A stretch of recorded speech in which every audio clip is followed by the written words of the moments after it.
राम राम जी दोस्तों, कैसे हैं आप लोग। उम्मीद है मस्त होंगे, भले चंगे होंगे। दोस्तों आज मैं आप लोगों को एक स्वरचित मैया रानी का गीत सुनाने जा रही हूँ। हिंदी गाने के तर्ज पे इश्क का मंजन घिसे हैं पिया। अगर आपको गीत अच्छी लगे तो प्लीज़ लाइक कमेंट जरूर करिएगा। चैनल पे पहली बार आए तो चैनल को सब्सक्राइब करिएगा। मैया के हम हूँ बोलाइब पिया, बोलाइब पिया, नवे दिन उनके सजाइब पिया।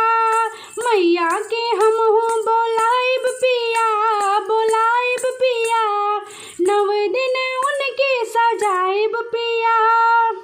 लाले माला और लाले चुनर मैया को भाए, हाँ मैया को भाए। लाले माला और लाले चुनर मैया को भाए, हाँ मैया को भाए। गेंदा का माला न लाना पिया, न लाना पिया, नव दिन उनके सजाइब पिया। गेंदा का लाना न माला पिया, न माला पिया, नव दिन उनके सजाइब पिया। मैया के हम हूँ बोलाइब पिया, बोलाइब पिया, नव दिन उनके सजाइब पिया। लाले चूड़िया और लाले सेनुर, हाँ लाले सेनुर मैया को भाए, हाँ मैया को भाए। लाले चूड़िया और लाले सेनुर मैया को भाए, हाँ मैया को भाए। कई रंग चूड़िया न लाना पिया, न लाना पिया, नवे दिन उनके सजाइब पिया।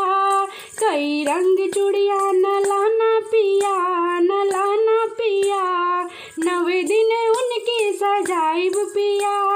मैया के हम हूँ बोलाइब पिया, बोलाइब पिया, नवे दिन उनके सजाइब पिया। लाल महावर लाल महदय मैया को भाए, हाँ मैया को भाए। लाल महावर लाल महदय मैया को भाए, हाँ मैया को भाए। कोई रंग अलता न लाना पिया, न लाना पिया, नव दिन उनके सजाइब पिया। कोई रंग अलता न लाना पिया, न लाना पिया, नव दिन उनके सजाइब पिया। मैया के हम हूँ बोलाइब पिया, बोलाइब पिया, नव दिन उनके सजाइब पिया। प्रणाम दोस्तों।